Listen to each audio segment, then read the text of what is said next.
All right, let's launch in. So here we are again, live. Now, you might have noticed something's a tiny little bit different this time in that we have a special guest. So, oh, hello, Sal. Nice to see you first. So, first of all, let's introduce Scott Dinsdale. Now, Scott and I didn't really know each other until fairly recently, but I haven't been able to get rid of him since we met. I keep appearing on stages at events with him. We've done podcasts, we've done interviews, all kinds of things. So, welcome to the crew, Scott. Thank Tell you. everybody a little bit about yourself, because today we're going to talk about Vivo, which is the bit of YouTube that you see whenever you go in there and you're looking for a really cool music video, you find Vivo. And Vivo's really interesting. I've always thought it was a really, really interesting idea that somebody like Google or YouTube would be willing to do a partnership with an industry like the music industry, because they haven't shown any signs of wanting to do that with the news industry. But guess what? It just turns out that our man here, Scott, actually was involved at the very beginning of that whole deal. So I thought it would be a really cool idea to bring him on and let him tell us his story. But first of all, introduce yourself, Scott. Actually, just before we do start, what are you drinking? Let's see, what am I drinking? So a Barossa Shiraz, kind of a nice, gentle Friday night thing. Cradle. So I just got back from Mexico. So this is a sort of classic Mexican lowballer. So cheers. Now, this is called Scotch and Watch, but the only person that drinks Scotch on this apparently is me, right? So Chris, what are you drinking today? Strong black coffee, Ricky, as ever. Jealously. Beautiful. I'm on an 8-year-old Ardbeg for anybody. Oh, no, sorry, 5-year-old Ardbeg. Yeah, it's not going to last till 8, just so you know. It's absolutely delicious. So I'm in that. Now, all right, so let's kick off. Scott, tell us a little bit about your history, because you're from the music industry, you're from the film industry, and you were involved in this deal between Google and Vivo. So just give us a bit of your background from that period and how all this came about. Sure, yeah. So, probably useful, just sort of a quick broad background. So I come at this less from the media side. I mean, I was an artist, toured and all that sort of stuff, but I come less from sort of the media side than the technology side. So my background, my education is more in science, so genetics, computer science, all that sort of fun stuff. And I actually spent some time in kind of the startup financial services world in kind of the go-go 80s in New York. And that's how I sort of got into technology leading edge, because there's really two industries that tend to get hit by / leverage technology first, and that's the creative industries and financial services. Creative because they're always looking for an advantage, doing something different. Financial services because they have the money to do it. And so I sort of got exposed to a lot of emerging technology stuff through financial services, and then came back. And so for this conversation, came back into the music industry. And when I say that, I used to be an artist, but came back on the business side, and really kind of in an unusual way and a fun way for the music industry, kind of came right into the C-suite, which is kind of an unusual thing to do. So your first step into a music major is in the C-suite. Aren't they the only people in music that make any money? Yeah, well, that's another story for another day, or we can tell that story too.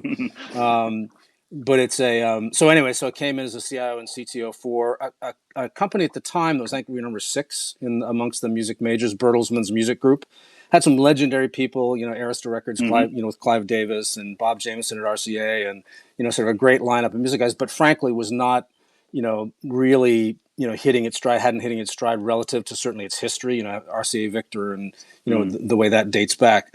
But the time I arrived, there were sort of 3 arrivals kind of at the same time in the C-suite. Strauss Zelnick came in, and at the same time, Kevin Conroy, who was the CMO, came in, and I came in kind of a try. It wasn't really hired that way, but sort of happened that way. We all came in within, 6 or 9 months or so. And certainly not just us by any stretch of the imagination, but eventually turned it around to the point where I think when I left in 99, so this was 95 when I came in, so it was late 99, early 2000 when I left, we were number 3 or number 2, depending on what you counted. And we had everybody from Santana to Dave Matthews to you name the boy band, Backstreet Boys, NSYNC, Tony Braxton, Whitney Houston. It was a lineup. And so that's kind of where it had grown to then. So 99, you'll remember, was kind of like big time go-go in terms of internet stuff. So I was hired, long story short, ended up working for a company with the Woodstock partners, the guy who put it on Woodstock 99. That's a whole other conversation.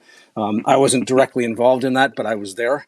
And so anyway, so did that stuff, right? And doing some, if you remember, Bill Gross and Idea Lab. So it was an Idea Lab company that was co-funded by Kleiner Perkins. First look at the company I looked at was really kind of the first sort of shot at using media as a way to both promote and clickbait to bring people into websites. And if you remember, at the time, it was all how many clicks you get, right? For some reason, your financing depended on how many times the mouse got clicked on your service, whether or not you provided value. So just as that was sort of peaking in 2000 or so, I think early 2000, when that was sort of the start of the .com bust that was just about to hit rock bottom in about a year and a half from then. Yeah, I was there. Sort of, I'm not Irish. I guess I'm quarter Irish, but luckily Irish. I got a call from Jack Valenti, and that's where I spent 3.5 years at the Motion Picture Association as the head of digital strategy during the Napster time. A lot of that sort of conversation we reflected on last time when we talked in the podcast about Napster is sort of that time, right? So that sort of went through 2020 or 2002, early 2002. Then I went away, did some entrepreneurial stuff. Actually ran a liquor company. That's a whole other story. And then came back into the music industry. You may remember this. Actually, both of you might even remember this. Most people, this is an obscure story, but I'll ask you. You remember the top internet story in 2005? Number one story, like by a mile, in 2005. Oh, you're gonna have to remind me. You're gonna have to remind me. Yeah, it was the Sony rootkit. Remember when Sony put a bit of copy protection on their compact discs, and all the attorneys general sued them? It was a massive story in 2005, right? Yeah. Because the big bad music companies, blah blah blah, and Sony had just merged with BMG, and so not only was it the music companies doing their evil things. And as an aside, by the way, Microsoft had more flaws in their base operating system than there was in that rootkit. But nonetheless, right, music industry, John Perry Barlow, EFF, everybody sort of jumps on board. And I came back into the music industry actually from a recommendation in their C-suite to come in and help them run their war room for that problem. So came back in to start doing that stuff. It was fascinating work for 1,000 reasons. But ended up being asked to stay on. So I ended up, heading up, and this is now 2005, very early days, right? YouTube is just launching, right? Yes, there were, iTunes had been around for, 3-4 years, but was still very much in its infancy, and growing. And so it was just the start. I think the market share for digital music was about 1.5% at the time. And so I was asked to stay on and basically do two things. One, be their CTO and sort of oversee all the stuff they were doing from the technology standpoint. But secondarily, and frankly, I think the real job ended up being the real job, was really to reassemble their distribution network from a physical distribution network to a digital one. Did that for a bunch. Yeah, go ahead.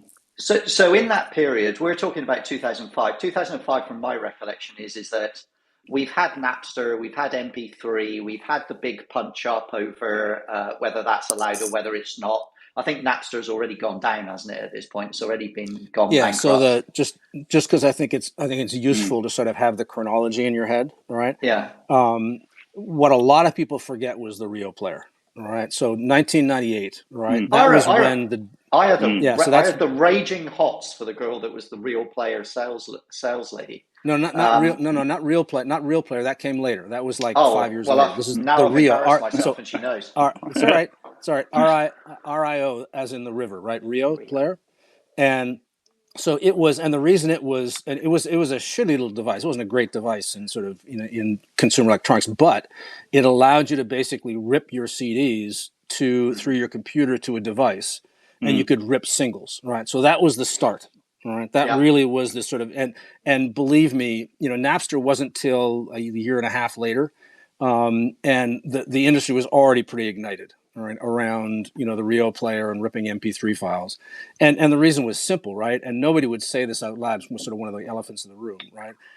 And who the fuck decided to start releasing music without any content protection on it? Who decided you should put some clear bits on a disc? Like, who was the brainchild that decided that's a great idea? I think we were just to be quick. I think we were having that conversation, Chris. Weren't we back at News Corp? It was kind of like, is this putting everything that we own on the internet for free a really great idea? And it was kind Yeah. of like, yeah, we're just part of this big new future. We'll figure it Yeah. out. Now, hindsight is always 2020, right? But the reality was the big difference between my job in the early days in the music industry and digital and the early days in the movie industry and digital is, the movie industry already had very clear content protection, very clear rights, clear wrapping around their stuff. No bits were in the clear anywhere for anything, right? Whether it was a transmission over to a cable system was just broadcasting a movie or literally over the air. Everywhere else was some sort of content protection system. Now, at the end of the day, you can still rip it and put it in the clear, right? So you still have lots of challenges, right? But you start with at least 1 foot on the ground. Whereas in the music industry's case, these were just bits. All you had to do was pull the bits off, and and boom, away you went. So anyway, so the Napster stuff hit, and then the conjoin, as we talked about in our podcast, was kind of Napster and iTunes, right? So what iTunes did was legitimize essentially the Napster model, right? That's effectively what it did. And remember, we're still a long way away, right? We're 2001 now, right? We're a long way away still from YouTube, right? So YouTube's still 4 years to go, right, before we get there, right? And I think what's also important, the chronology when we talk about Vivo, right, is you have to try and put yourself in the time, right? It's easy, and not just because hindsight is 2020. It's that we make assumptions about always on, blah blah blah, like all these things, right? And you put yourself back in that time, right? And sometimes the conversation at least has a different perspective, right? If not a different, sort of outcome, right? So YouTube launches in 2005. It wasn't until 2007, right, until Netflix started streaming. Right. So the other thing to remember, right, is those first years also, and we'll talk about piracy and video and blah, blah, when we get into it, we're still relatively low quality video, right? And even when Netflix launched, it was like so. It wasn't really until roughly around the time of Vivo, roughly in 2009, when, real high definition, video was really available. Not full 1080p, none of that stuff, but really, good enough quality that it was better than your television set. And with accompanying audio. And so that's kind of the backdrop. And just to finish the introduction, and I left, I left Sony Music in 2008, I think. But I was still with Sony and DADC, so still part of that ecosystem, including music and movies, for another couple of years after that. And it was in 2012 that I moved to Australia. So that's kind of, and then we don't need to talk about that. All right. So, Chris, it's 2005, mate. You've just come out of your raving ages, right? Yeah. Have you still got your flared jeans? You still got them? Yeah. And so, where was your head at with music at the time? What were you using in that era, 2005, 2006? Well, I'm thinking, so 2005, 2006, I had an Alfa Romeo with a CD changer in the boot. Sweet. Yeah, with a six, I think an 8 CD changer, which made me pretty much a big dog around town. Mate, the girls loved you down Essex way, right? Yeah, I was essentially rebuying all of my kind of things on CD. But you remember, this is a very different, as you say, very different time in terms of all the technology that's available. Streaming, was there a big 4G upgrade somewhere around here as well, which basically meant that you suddenly 4G was coming. It wasn't there ubiquitously, but it was starting to come. Yeah, so I think thinking back, it's like there's a bunch of technologies. Largely, you were getting used to kind of new digital technologies, but just the kind of the capacity. I was at the time working in a company building databases, and we were using computers with 18 gig hard drives, and sort of lashing them together to be able to get some computing power. And we would run programs that would take 4 days to run, that now probably run in seconds on your phone. So you're absolutely right. Hindsight is amazing. You see things differently, but at that point, just the world you live in, I think, was very, very different. Yeah, I've got. And just to shove my chips on the table, Lexus SC300 10 CD changer. He's killed me. He's killed me. Yeah. Hey, I was in the music industry. Yeah. I had to. You're destroying me. So just on that computing power thing, Chris, I don't know if you remember this, but like kind of the News of the World, the paper that I was working for around that period, was famous for having the biggest checkbook for the biggest stories. So if there was any story in the world that somebody really wanted to sell, which was pretty much everything, they came to the News of the World to sell it. So in this moment of genius running the News of the World, I decided to put an animated GIF on the homepage of the website, which everybody was using with a kind of 33 or 56K modem or something. And if you moused over this fan of money, it would go kerching, like a till. Yeah. But because the processing power was so bad, you'd mouse over it, and then you'd go and make a cup of coffee, and you'd come back, and then you'd jump out of your skin because it'd go kerching like a minute and a half later. But so I want to get to the business part of this, right? Because there's a very important business element of this. So I'm going to shorthand this so we can get to the business pieces. So you've got all of the record labels are releasing videos and songs and music in a real heyday at this point. It's very exciting. And you've got YouTube suddenly exploding, and everybody's talking about it because everybody's uploading and uploading and uploading and uploading to YouTube. But it's also become an absolute hotbed of piracy because people are grabbing everything, ripping everything, sticking it on there and going, we're just fine. And it seemed to have some kind of lawless ability to be able to get away with it. We were all writing legal suits and threats, but it just wasn't really having any impact. And what was happening on the music side of the industry, and really this is your space, Scott, but was that people were grabbing a really low res shot off the television MTV video and uploading it onto YouTube that wasn't really giving the respect to the artist or the quality of the experience. Now, as the news industry, when that was happening to us, our reaction was to go and find a lawyer as big and as expensive as possible and go for the jugular. But the music industry did something else. The music industry had a look at partnering to solve this problem, which ultimately led to Bevo. And that's what I'm interested in, because the news industry has tried to sue these big companies out of existence, and it's hopelessly failed. And a different approach now needs to happen, especially as we're entering into the AI world.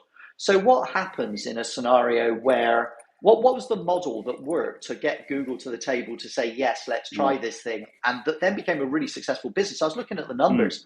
The numbers now are enormous in revenue. We can get to that later. But who came up with the idea, and how did it happen, and how did such a negotiation take place? Because you, Scott, you just come off the back of doing a deal with Steve Jobs for iTunes. I mean, you're on a roll. How did you get Google to say, hell yes, this is a great idea, and by the way, this is going to make you billions of dollars in the future? Where is the news industry going wrong?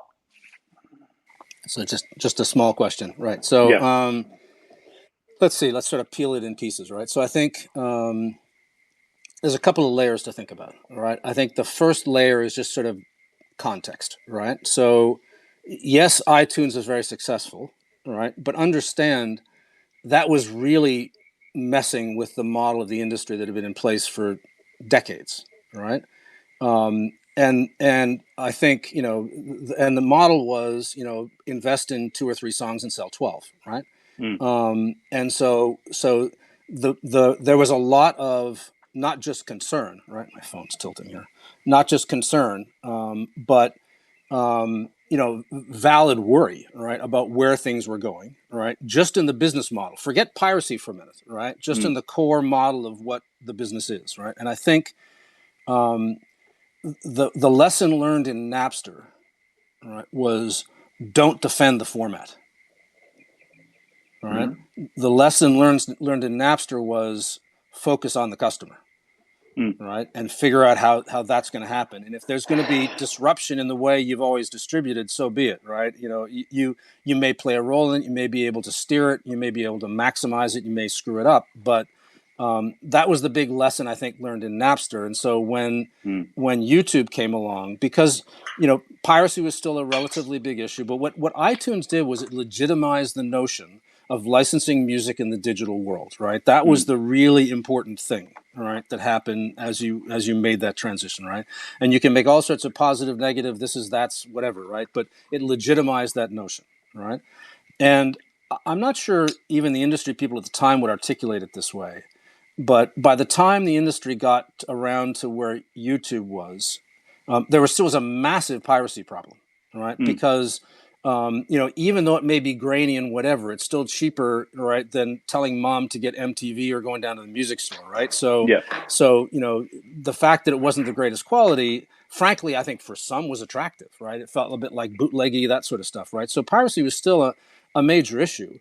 and because of the sort of the rules associated with safe harbor and other things in the U.S. in particular, there wasn't a lot you could do other than trying to make them do best efforts, and that was always a hard thing to do, right? So in the background of this, right, and we'll get to the story, right? But in the background of this is still grave concern about where the model is, where it's going, and what's going on, and understanding that the old model's dead, and it's now about how can we light up the world with music in some different way, right, and still profit from that, right? And then secondarily, piracy is still a big issue, a really big issue, because we'd been worried about piracy when it came to people downloading and listening to music. Now if they put it on their screens and play it for hours with their video playlists, right? We know how addictive MTV is, right? So that was the background, right? To your point, though, right? The what I think the industry did, and again, whether acknowledged it or not, I think is a good question to ask others. And remember, there's a lot of people doing this, right? I was representing part of one label, one group. There are a lot, there's always teams of people doing these things at the end of the day, and it was always a careful dance, right? Because on the one hand, we all understood where we wanted to go. On the other hand, we needed to make sure. I mean, I've had so many antitrust blessings at the start of meetings. Where it's just very clear we can and can't talk about, right? We know we need to talk about something, right? But there are caveats to what you really can do. But anyway, long story short, so there was a very clear division of defend copyright, reinvent model that was concurrent, right? And I think, and again, this may be giving history more benefit than doubt, but I think there was also an understanding that our business now really had to be what our business was, right? Which was distributing and monetizing music, right? And I think that sort of unleashed a bunch of shackles. But at the same time, the other phenomenon in the music industry, do you remember what the other phenomenon was going on at the same time, roughly, in 2005? Started a little bit before then, but roughly around 2005. Ringtones, right? And ringtones, arguably, by the way, this was a real dip in the industry in 2005, right? I would argue ringtones were the P&L life raft, right, for the industry for about 2 years, right? Because the amount of money, and rightfully so, the amount of money that telcos were willing to pay, right, to get top quality stuff and curated music on people's phones, because you remember, I mean, this is like the height of the start of the real telco battles that were going on, right? And so there was an enormous, and the profit margins were huge. The breakage was enormous, right? So it created that caveat. So anyway, so that's the background. I think we divided this notion of, keep arguing for copyright. That's what we are. That's what we need. Don't ever stop that fight, right? But that's a very different fight than the fight associated with what the business model should be, right? And don't confuse the two. Sometimes you pull them together, and part of the Vivo story was pulling those two sides together, right? Creating an environment where they were incentivized, right, to help us on both sides, do a great job distributing and monetizing music and mitigating piracy.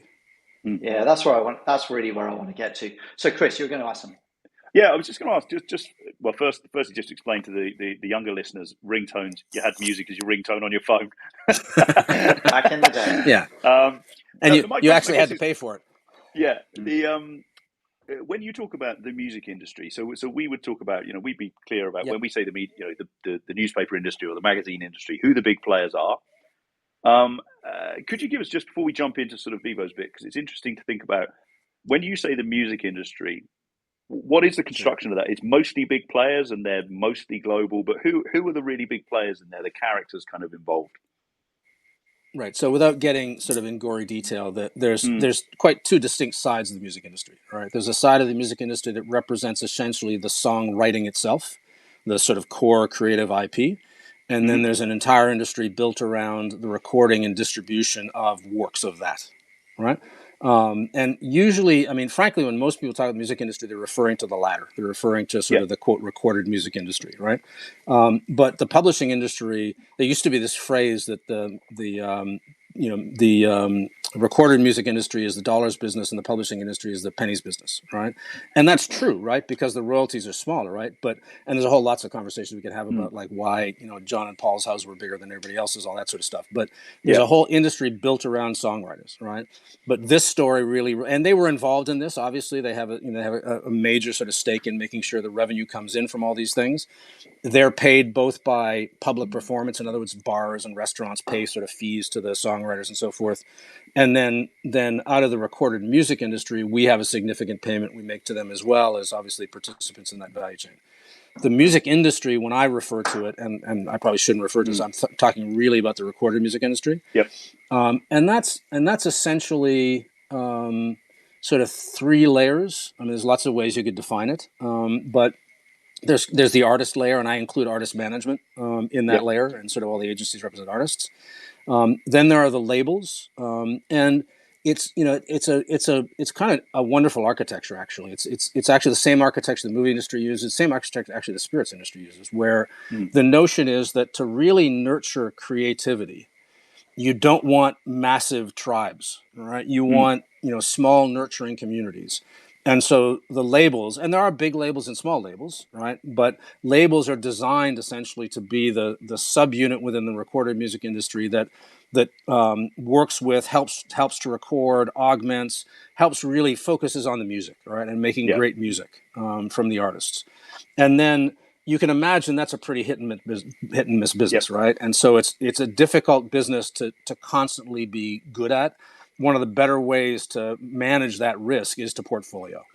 And so the so-called majors, and there are sort of minors, but the so-called majors basically have a whole series of labels underneath them and that are all focused on. I mean, to a large degree, in many cases, competitive. I mean, you're not going to have 20 different R&B labels, right? But you might have two, and create a little sort of natural internal competition. And so there's the majors, then there's the labels, and there's some. And when you think about the indies, right? People talk about sort of the indie, and that's a very large part of the industry. Indies essentially are labels that, for whatever reason, don't want to be, aren't able to roll up into a major. Yep, that's because they want to be cool. They want to be cool. That's why. So, I've got a question for you, Chris. Something that Scott said just now resonated with me. That the music industry focused on the customer and ignored the platform, right? My focus is on this. Do you think the news industry did that backwards? When I kind of hear that, I kind of think, I'm not sure that's how we thought about it. I don't know. I think there are elements of the industry that kind of said, to the way that you explain it, Scott, it's kind of, we're going to do what we're good at, which is content. And we're going to follow the audience where they go, and we're not going to. The point about we're not going to try and put the genie back in the bottle on the format. And for the media industry, our publishing industry, that was this change from the edition, which is like the album, to the article, which is like the single.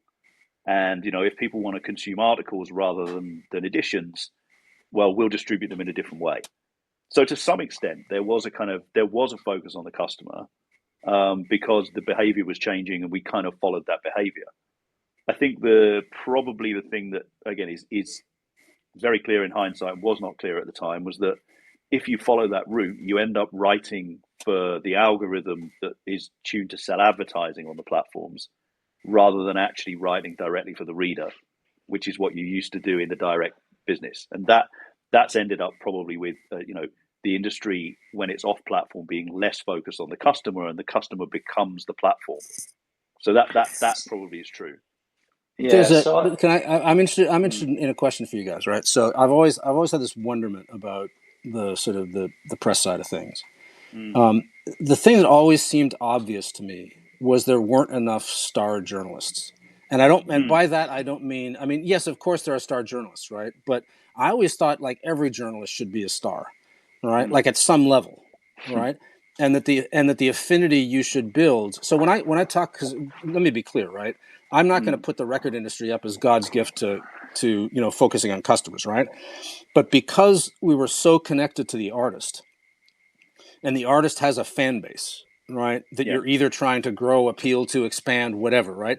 There's an incredibly natural bridge that's built, all right, that says you have to be thinking about the fan, right? You're not thinking about the fan, all right, relative to that artist, because you may think, Tony Braxton and Whitney Houston are both great divas, but trust me, their fan bases there's an overlap, right? But they're fundamentally entirely different, right?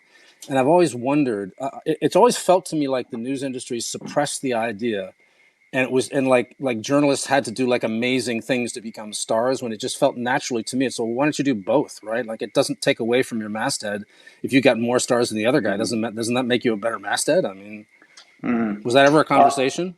You can answer that one first, Ricky. I'd love to hear you answer that, and I'll give my view of that after. Yeah, that feels okay. God, I could go on this all day. Maybe this is one we do another day. So I'll tell you the story with an anecdote, because I think it's always useful to ground this stuff in reality. So I'm working for the Sunday Mirror. I'm chief reporter of the Sunday Mirror. I'm down in Brighton in a hotel doing a story about a lord of the realm, a lord from the House of Lords who's married a prostitute that he's met in London. And it's a great scandal, perfect for the British Sunday tabloids. And it's an absolutely top secret story, need to know only. Only 3 people at the Sunday Mirror know about it, and we're going to break the story on Sunday. And then I'm in my hotel room on a Thursday afternoon. The phone rings in the hotel. I pick it up, and it's our direct competition newspaper, the News of the World. And the boss says, Ricky, I know you've got this story. This is a one-stop offer. Do you want to come and work for the News of the World? We'll double your salary. You can bring the story with you, take it or leave it. Do it today. Yes or no? And I said, well, first of all, how do you even know about the story? Because it's meant to be top secret. You're ringing me in my hotel. And he said, it's better than that. I'm in the lobby of your hotel downstairs. And so if you take the job, I'll drive you back to London. You can sign the papers today. And I did. So they did have superstar reporters. And when they wanted to go and get them, they went and got them, right? And so the way the newspapers operated was the same way they worked. And when I got to London, I signed the contract and turned up for work. First thing on Tuesday morning, there was another reporter they'd hired from a rival newspaper, and the both of us were brought in the room, and it was said, both of you have joined, only one of you is going to stay. You've got 3 months, go. So trust me, there was competition. And I think the conversation might have ended with, and there's 10,000 other people that want your job, so take it or leave it. So it was highly competitive. And but hang on a second, Ricky, but that's the salient point, right? You'd never say that to an artist. Right. Okay. Right. You might have to have a very frank conversation, right, about their perspective, right, on what's happening in the market versus what's actually happening, right? So it doesn't mean you wouldn't have necessarily a very direct conversation about what's going on, but the notion of saying it's you or that person, I mean, that's you're still only as good as your last hit, though, right? And it was the same with the newspaper. You're only as good as your last story. Yeah, but I think, look, the place I'm going, and Chris, I'm really interested in your view on this. The place I was kind of going with it, right, is that I think, and again, this is just my perception, right, which is why I'm asking the question, right? My perception is that it was the masthead first, right, and the reporters second, right? Oh, yeah. And to me, and I think the conclusion is the notion of reporters first, masthead second has already been proven. Right, with Substack, with individual with all that's going on, right? So you may not have liked the idea of the platform not being the masthead, but guess what? It just happened.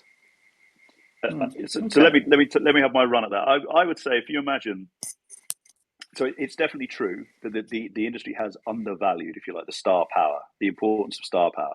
But that's partly because if you go back 20 years, the most important thing was to stretch an analogy slightly. Every day you were going to go into the newsagent, and there were going to be, let's say there were going to be six albums that you could buy, and they're all compilation albums. And there's 600 tracks on every album. And it's made by this huge team of people, right? And you've got to buy it blind. You don't know what's on it, right? And so what you have to build up is this huge trust that you're going to buy an Atlantic or an RCA or a Sony compilation album without knowing which artist is on it. Because what you don't want in the news industry is people only buying it on the day when Solomon Burke's in, right? And so they come in for that. So they're a kind of big compilation album news. And the most important thing was that people trusted the masthead and believed the masthead represented them as a reader. Now, what's happened? So here would be my take, right? Okay, it's okay. Well, I was going to say, no, go ahead. It's clearly, over time, you can see the sort of generational shift. People want authenticity in individuals, not in institutions. And so actually what's become much more important over the last 10 years is people want personalities. And that's why a lot of journalists have been very successful going out and being, like your man here, going out and being personalities, or going out and doing different media, going into broadcast. And they've been able to do that. And I still don't really think that either news or magazines has made enough of the star power and the personalities that sit within them. But it's because they've been conditioned, to think that the masthead is the thing that people are buying. That's my take on it. So let me give you, and we don't need to belabor this. Let me give you another visual right in your head, right? So think of, a label, right, has a bunch of artists, all right, and released at various times, all right? You're the same. You just pulse every day or every week or every month, all right? You just have a different pulse rate, all right? And so my perspective is that ultimately I think what people would want to buy, all right, is not a masthead. It's like, I want that person's perspective. I want her perspective. I want his perspective. I want to understand how that, right? And so you create, you to me, I think it's the same thing, right? I get it's a different model, but I still think it's just a model that pulses differently. It pulses very regularly, right? The pulse in the music industry is very irregular, right? And that's a challenge, right? How do you keep doing that, right? The sophomore curse, all that sort of fun stuff. But I really do think it's the same model. I just think it's got a different cadence. I'll tell you something funny, just because you reminded me of this. At the Times, if you're the very best of the best, if you build up a name for yourself and you're a really great writer, your reward is you get to write leaders for the editor, which do not carry your name. There you go. Yay. Well, in fairness, Chris, I think that was your fault as you as the managing director at the Times, right? So that's actually your fault. So you're responsible. Well, I'll end on this because I want to move to the business model of Vivo. But one thing I can tell you is this. So having been the news editor of the largest circulation tabloid newspaper on the earth for a couple of years, which is an incredible thing, and I'm so proud of my time doing it. The brand that the News of the World represented in that era was you were as famous as bacon and eggs on a Sunday morning. You were what people thought about the News of the World, and then they thought about the football. That was basically the way it worked. We broke the biggest stories. And the amazing thing was that in the research about our readership, people were baffled by the fact that we had 30, 40 million readers in a country of 60 million people. How could that be? And it was because we were the most bought newspaper on the newsstand for the reasons you're describing, Chris. The story that was on the News of the World was always the one that stopped the nation. But we were also the most second bought newspaper. So everybody that bought the Observer or the Sunday Times also bought the News of the World, but slipped it inside to take it home, right? And so it meant that we had captured the mood of the nation, right? Whether you approved or you disapproved didn't really matter. You could not have an opinion. And I think that's what the paper did really well. It did have its finger on the pulse. Now, I'm coming back to Vivo, right? Yep. So I'm going to set the scene for you. Let's figure this out because we've got about 20 minutes and I want to figure it out. The news industry has systematically failed for the past 25 years to figure out whether it's Arthur or Martha in this whole licensing business. We've given up control of discovery of our content because it's not us anymore, it's Google. And we've given up distribution of our content because we didn't know how to do that, and we allowed Google to do that as well. And we've given up monetization of our content because we've handed that to Google, and Google sells that as well. And then we have this ridiculous view that we're allowed to be indignant about the fact that we've lost control of our business. We've become the widget, not the business, okay? We are the supplier of the stuff that other people do stuff with. But the world's changing. Google's being broken up. Antitrust is changing. Big tech isn't as popular as it used to be. And now we have AI. And so news industries, lots of news companies are now jumping into deals to sell content and training and get various deals in place to help them adapt to this new fast-moving AI future. But if we get it wrong, I'm not sure the news industry survives a second era of failure. The music industry did a deal with Vivo that's now worth billions and billions and billions of dollars a year. How did the music industry agree that it was going to not fight with lawyers the music videos going onto YouTube, but to actually say, here's a better version of the videos on YouTube that we'll do with you and we'll collaborate, right? If you're not going to win the fight, choose a different way. The news industry is in that position right now. Please Scott, give us the skinny on how the news industry can choose to wrap its arms around the future rather than put its fists up. Well, let me start with the Vivo story, which I think is very music centric, and see if that can translate. I think the important precedent that was around at the time of YouTube, and remember this is YouTube pre Google purchase, right? So this is YouTube, the startup. They understood the core notion that they couldn't get away with a lot of piracy.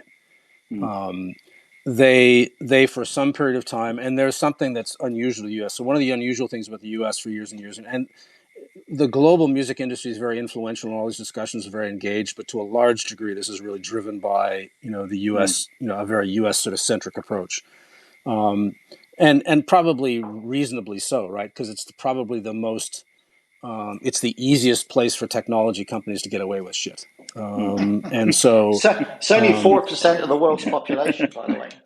Yeah. It's kind of frightening that way. Anyway, so I think, again, global industry very involved, but sort of U.S. centric view on a lot of this stuff. And the discussion started relatively early about, look, YouTube, and so the thing I was going to say about what was unique about the U.S. is that radio stations paid no licensing fee for music.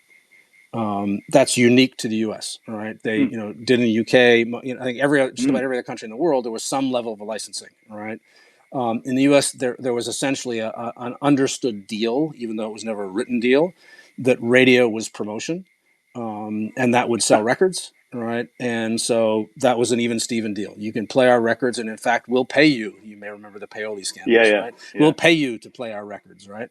So it was very much looked at as, and that's YouTube their position for obvious reasons was we're a promotional channel, right? It's like, shut up, right? We're helping you sell records. But if you take a step back and say, no, you're actually music distribution. That's what you are. Right. And hey, look, we've been able to address this issue, right? We had this whole Napster thing going on. We got an iTunes things that happened out of that. There's a bunch of other services now. That's all good and groovy. And so I think our attitude going in was, look, we're going to make sure we hold them to a very high standard in terms of content protection, right? And so there was a whole stream of, the very early watermarking days, all those sorts of things. Their institution of that schema where you could decide to monetize or non-monetize. We were very heavily involved in that. And so there's a whole series of things that happened kind of sort of, 2005 kind of through 2007-ish that were more enforcement oriented than they were necessarily business oriented. That was just making sure they were on side and making sure that we were getting, a share, right, of the revenue that was being generated. So the first deals were very simple deals, which was making sure that that there was a revenue split when things were monetized. And that started the whole conversation about, takedowns, for example, right? So things weren't being monetized, you should take that down. Why should you take that down? You're not making any money. Right. That's the reason you should take it down. Right. And yeah, we might sue you. All right. But that's a lot of work. All right. And so we'd rather you just recognize that that's actually taking money away from the thing that's actually monetizing the actual real video. And so, so the whole series of conversations led through that. And I think we finally got to the point in sort of 2007, 2008 timeframe where I think there was a recognition that there's real value here. Right. That advertising is really starting to build. This is going to be real. This is not something that's a passing fad. Video is getting better. All the arrows were pointing in the direction we'd seen before. Right. With the early days of Napster and then iTunes, they were like, yeah, this is going to happen. Google now purchased them. We're like, oh shit, this is really going to happen. And when Google purchased them, it was one of those things where it's both a blessing and a curse. Right. The curse is now you've got 137 lawyers as opposed to one. Right, that you have to fight with. The flip side is, Google has a lot more to lose, all right, than YouTube does, all right. And so, so yes, there's two sides to that fence, and I think people very quickly focused on the notion of, look, guys, all right, if we're going to make more money at this collectively, the best way to do that is to be able to bump our CPMs. That's what we need to do. Right. And we've all heard it from all the companies. They don't want to advertise on YouTube, and especially don't want to advertise on videos because some strange shit comes up after those videos and they don't want to be associated with it. All right. And that's driving your CPMs down. and by the way, this is short versing like a year and a half long conversation, right? Yeah. And we were all sort of independently having that conversation with YouTube. And we couldn't talk to each other. That's one of the things that really sort of drew things out. And I think, appropriately so, it's a pain in the ass, right? But appropriately so, that we couldn't sort of sit down and talk. But, you hear it in the ether. So we all knew we were kind of pointed in the same general direction. And when you see the deals that were done, I think, I can't recall exactly, but I think it was Sony and us and UMG, I think, did the first deal. Warner came in later. But whatever the order was, it was, there was a sequence, and that sequence was just simply because the discussions were in different places. And it's all the things you would know, right? I want a better deal than them. I want a better deal than them, blah, blah, blah. Yeah. For the most part, and not totally, for the most part, we're able to sort of get to sort of favored nation kind of deals. Which helped, sort of, and I think at the end of the day, Google sort of realized that was going to help bring the temperature down, and and everybody's going to be calmer. There were exceptions; people got a little bit more here, a little bit there. But long story short, it was just a matter of saying, "Look, you're going to be a viable channel, so you're going to be a partner of ours. We acknowledge that, right? That means two things. The first thing it means is you have to respect our copyrights, right? And so you have to work with us." And I don't mean like occasionally. I mean work with us very directly and very organically to build the best watermarking system in the world, right? So we can take down stuff that doesn't belong there. But the flip side to that deal is, and we get it, right? If we take that down, it needs to be there, right? So when people go and they want to see a particular video by a particular band, right, then it needs to be there. We'll tell you what, we do this deal, we ring fence this thing a little bit. We'll give you the highest quality stuff. We'll give you backstage stuff. We'll give you outtakes, whatever the label can pull together, and we'll make a super professional place for people to go that will always stream legitimate stuff. And now you can go to McDonald's, you can go to Pepsi, and you can go to whoever you want to, and say, hey, we know it's going to be super quality stuff, some even inside stuff that's going to go on. Now you can create special sponsorship deals. So, I mean, that in a year or sort of and a half of conversations, that kind of where everything got. And I think it was because we had this precedent that said, we all know without saying it out loud, you can't get away with this. All right. So let's figure out, all right, how to make this work for both of us as best it can.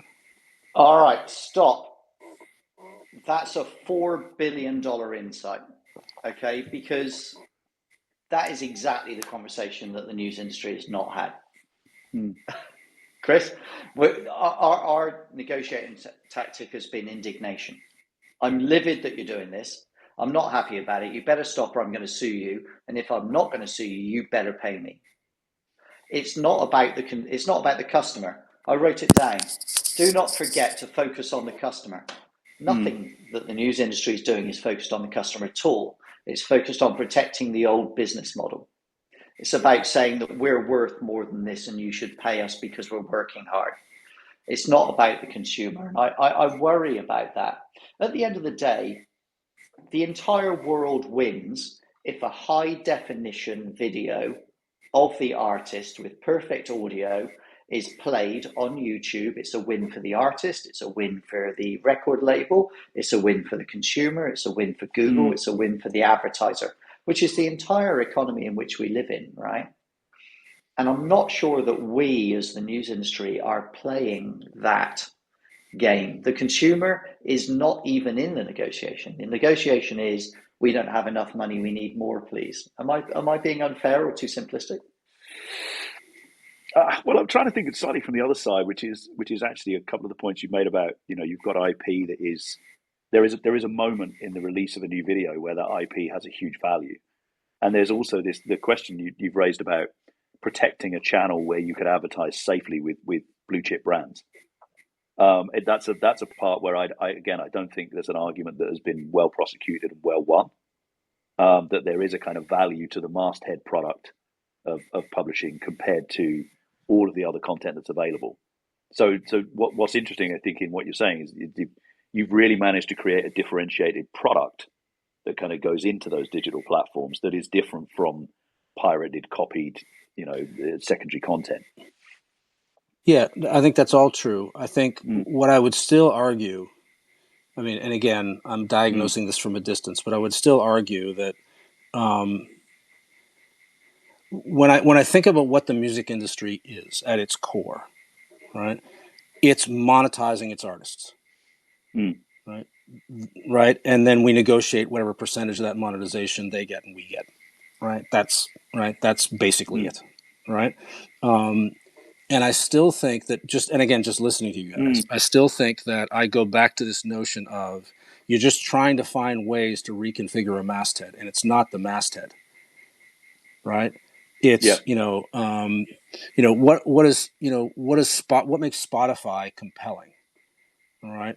Well, it's a house that holds all these amazing different brands, okay, of stuff to engage with, right? And I'm sure if we went around the room, right, we might have one or two podcasts in common, but chances are most of the podcasts we listen to are probably different, right? Because they're personal and taste-based, right? And we make it the same place, right?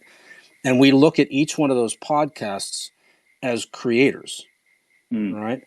And I think the first big mindset shift that it feels like the news industry might want to make, right, is our mission is to monetize our creators. And I don't hear that, right, from the industry. Right now, one way to monetize those creators, right, could be, I mean, I don't know, it's a good or bad example, but it's one that I certainly enjoy, is The Athletic, right? Right, where you've got a bunch of really compelling guys who really know their subjects well. I could care less. I'm sure the Chicago Cubs guy is great. I'm sure he's great. Could care less. Okay, all right. I just focus on the New York Yankees guy. Okay, and he's awesome. Right. And so I'm not subscribing to The Athletic because it's The Athletic. All right. I'm subscribing to The Athletic because I know, okay, that if for example, I decide as a Leafs fan, the Habs are coming up, what's really going on? I know that if I go and read something on The Athletic, the dude who's writing about the Habs will know his shit. Yeah. All right. And so I would argue that at least my sense of them, and this is, I think, the consumer thing, right? I think you can get overhyped on the idea of, quote, knowing your customer. All right. I think what you want to do is you want to have as many customers fall in love with Ricky or fall in love with Chris. Right. That's what you want to have. Okay. And if they fall in love with both of you and you're both on my masthead, terrific, double click. All right. Yeah. That's great. All right. And so I think the thing that still feels like it's missing is this notion that the way you connect to the consumer is turn them into a fan. And the only way you can turn them, you can't, like, nobody goes out and talks about selling RCA, right? I mean, yes, we sell RCA to artists and say, hey, here's the great things about being with our label, okay, right? Yeah. But we don't, the marketplace, I mean, occasionally you'll see like an RCA compilation, maybe, okay, all right? But that's, but it's only because it's an Arista compilation because it's Clive's 90th birthday, all right? Yeah. And that's why we're doing the Arista compilation, right?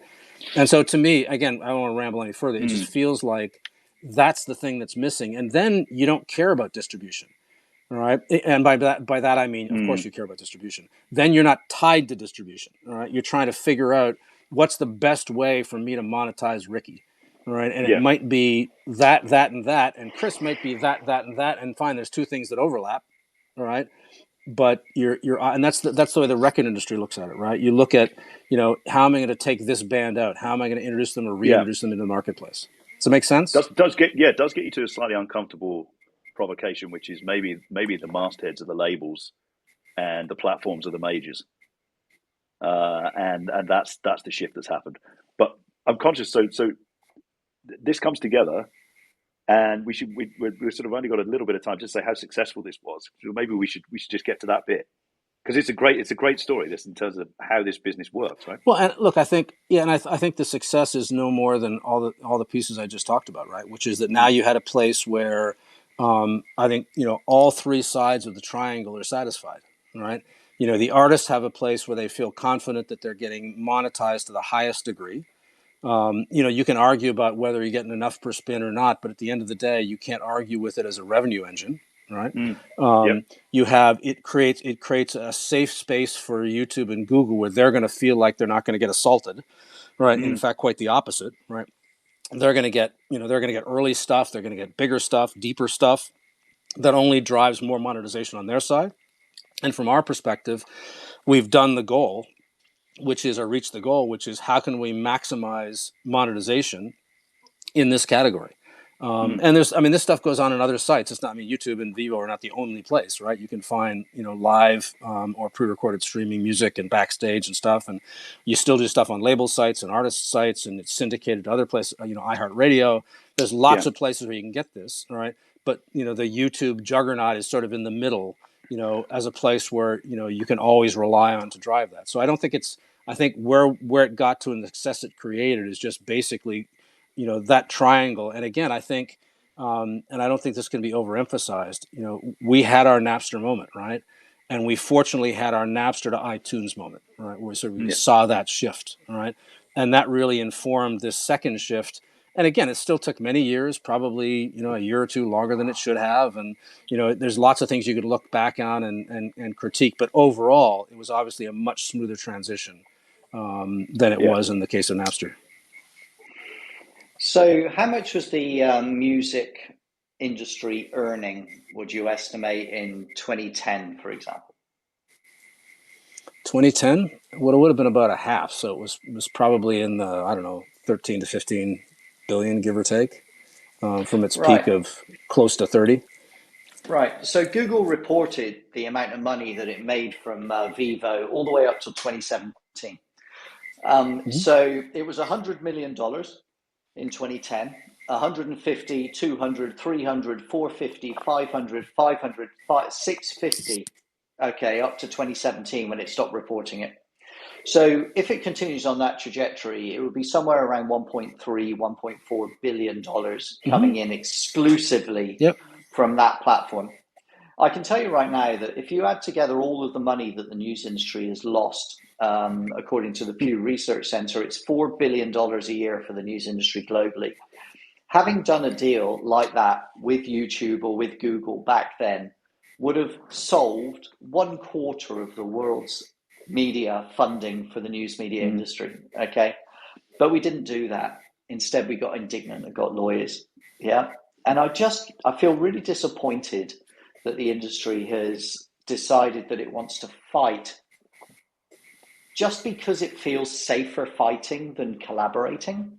And I can't quite work out, I really want to get actually to the nub of this. Why do we do that, Chris? Why do we fight, not partner? What do you think is the problem here?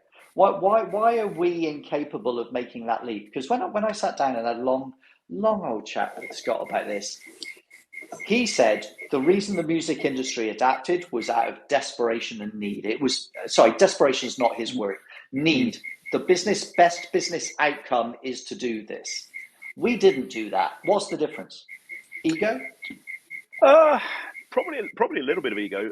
Although I wouldn't say the music industry is without ego. So I'm not sure it can be purely that. I think I think particularly the major news industry is by its definition a confrontational industry. It is about kind of its DNA is about speaking truth to power and never backing down, and putting the kind of making sure that you go after rather than kind of step back. And I do think that is in. So if you think about, my background was in marketing in these organizations. As a promotional marketing partner, news organizations were always terrible partners because they had to win every promotion. So the deal had to be better for us than it was for the partner. And great promotional marketing partners kind of do that 50-50, kind of deal. So the organizational DNA of news was kind of slightly confrontational. We win. And so suddenly getting faced with these platforms who didn't, play by those rules, who were essentially getting bigger, didn't have to kind of react to that. You're right. Perhaps there's a little bit of if I take what Scott said, the kind of the Napster example going into iTunes has kind of created a bit of humility in the industry, which allowed the next deal to come through. And maybe we'll look back in 5-10 years time and think that in some ways the kind of the original digital platform part was the bit that enabled the industry to deal with the AI crisis in a much smarter way, because we've seen what happens when we don't. Oh, I'd love that to be true. So this isn't so much about being the early bird as the second mouse into the mouse trap, right? Yeah, second mouse gets the trees, gets the cheese. So, okay, so we've got AI in front of us, Chris. Okay, we have to make trillion decisions here. Okay, literally. Because, we've already seen best part of $2 trillion added to the value of the tech companies in the AI era. We have fair use is trumping copyright so far, except that's going to end because we now have the antitrust action taking place, and now that's going to change. The news industry has to decide whether it's going to play or sue or give up in this space. Yeah. Here's a good question for you. It's only $2 trillion. What do you reckon they do? Well, I'm always optimist on this. Given that you've drunk less than both of us, you're the perfect person to qualify well, to answer I think I do think more than ever that there is a kind of more of a collaborative spirit. There is more of an acceptance that we are in a position where we have to be creative. There's probably a recognition that in the next couple of years there are going to be a few of the markets are going to break open that haven't been open for 20 years. And so there's an incredible opportunity. So my bet is that we will basically find a way to reposition for the next era of what's going to happen. So I can't tell you exactly what that's going to be, but I can tell you that I do not think this will be individual companies trying to kind of batter away at giant platforms in this next round, because it's been proven that it didn't get us where we needed to get to. 25 years of failing is not a great outcome. Okay, so Scott, you've got the 15 largest and most powerful CEOs from the news industry in a room.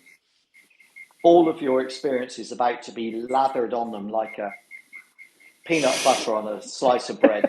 What do you tell them? Yeah, look, I think they have to sort of readjust the way they look at their business, right? I think the as tied as the music industry was to sort of the album format, I think the news industry is, I don't know, 1,000 times more tied, right, to its sort of its notion of distribution, right? And I think there's one part of that, and I'm ignoring the copyright side of this conversation. There's one part of that I think that they should refactor and hang on to. And again, I'll just use The Athletic as an example, right? Where I don't think the masthead is dead, right? But the masthead is not an assembly of I'm getting this information to you quicker or faster, right? Because it's like no such thing anymore, right? Yeah. This is an assembly of authors, creators that you want to be part of, right? And so I think that, and that is traditional, right, in the journalism model, right? The masthead notion, whether subscription, advertiser driven, or whatever. So I don't think you lose that, but I think you lose the notion that somehow the very nature of distributing it as a connected brand has value. I don't think that's true, right? So I think that's the first thing. I think the second thing is what I sort of alluded to before, and Chris, to sort of talk about some of the differences. Like there's one big difference we haven't talked about, right, between the music industry and frankly the movie industry and the journalism industry, and that's exclusivity. Right, you're not going to talk to to Whitney Houston to any other label. You're not getting that information from anybody else. Okay, right? You're either got to deal with us or you don't. I mean, you can pirate it, right? But if you want a legitimate deal, there's only one person you talk to, and I think that's one of the different pieces. And that's why I kind of come back to this notion that it's the uniqueness of the creator, I think, that matters most. Because that's something you can attach yourself to, right? You guys, I'm sure you guys have a bunch of writers you follow, regardless of where they go, what they do. You're just always interested in what this person has to say, and I think those are the two things they need to reseat on, right? Which is, and they're in theory they're reinforcing, right? If you have a great group of stars, right, you have the opportunity to potentially line them up, right, in some sort of constellation, right? And so I don't think these are, I think these are complementary views, but that's what I would advise, saying retool your organization to focus on that. And that I think frees up a lot of new thinking in distribution, a lot of new thinking in, I mean, when you think about AI, right?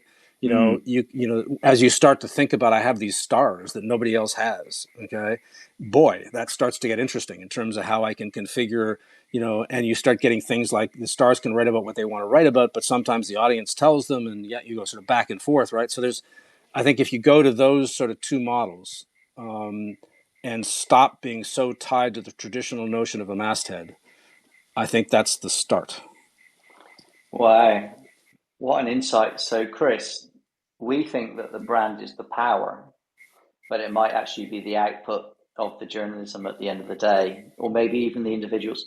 So I've spent a lot of time recently talking about the fact that I believe that we're transitioning from an era in publishing from mass media, a giant brand with 500 journalists writing a lot, to the era of masses of media. Each journalist is a star in their own right.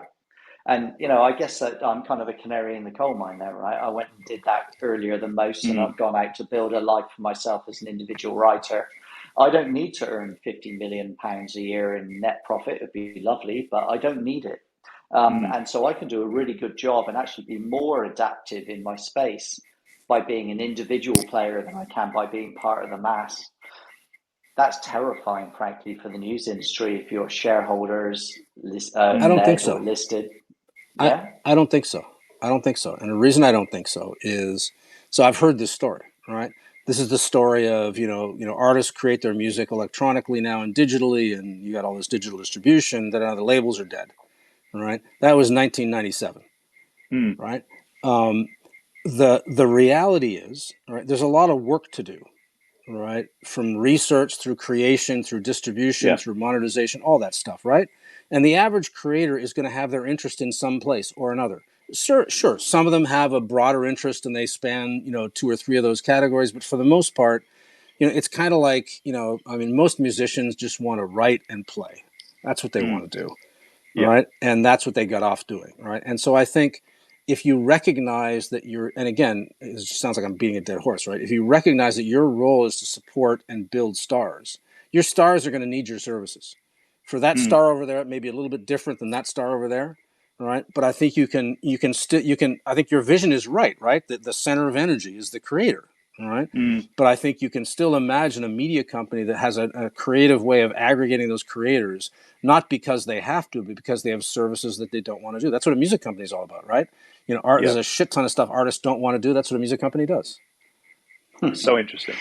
I also kind of thinking that one of the things that probably helped the music industry was you had made the successful transition from vinyl to CD, and then making the transition from CD to streaming or to kind of the next model. You had the confidence that you'd kind of made that leap, and that probably you'd learned a lot. Totally agree. Learned a lot in that about what value the kind of organization and the labels brought to that process. And maybe that's also, Ricky, for us, is like what we've done is kind of created a new format, but still a lot of the attention of publishers is on the old format still. We haven't got the confidence of moving to a new format, and it hasn't taught us necessarily where all of our value comes from. This has been amazing, Scott. So let's see if mind expanding. Well, let's see if I can let's see if I can score one more profound observation based on what you just said, right? Which is, yes, okay, the industry had gone through format conversion, right? And so I agree with you. There was sort of some of that, helped and was laid in, but there was a massive discontinuity that was going from an album to a single. Yeah. Right. I wonder whether, and again, just coming back around, the discontinuity that the industry has yet to recognize it's from the masthead to the creator, right? That discontinuity has happened, right? You need to recognize that, right, and focus on that and build forward. And maybe that's the thing that has happened but hasn't been recognized. Does that mean I'm about to be wildly rich? Possibly. I think we should probably leave it there. That sounds absolutely terrific for me. Look, this has been really useful. Thank you so much. Look, we have 1 million miles to traverse. This is a really, really fascinating space. I've really enjoyed the chat. And I hope everybody else has as well. Look, we'll be back same time next week. Let's do it again. And thank you for inviting me to the conversation, Ricky. That was amazing, Scott. It was amazing. Pleasure. All right. Catch you next time. Thank you all. See ya. See ya.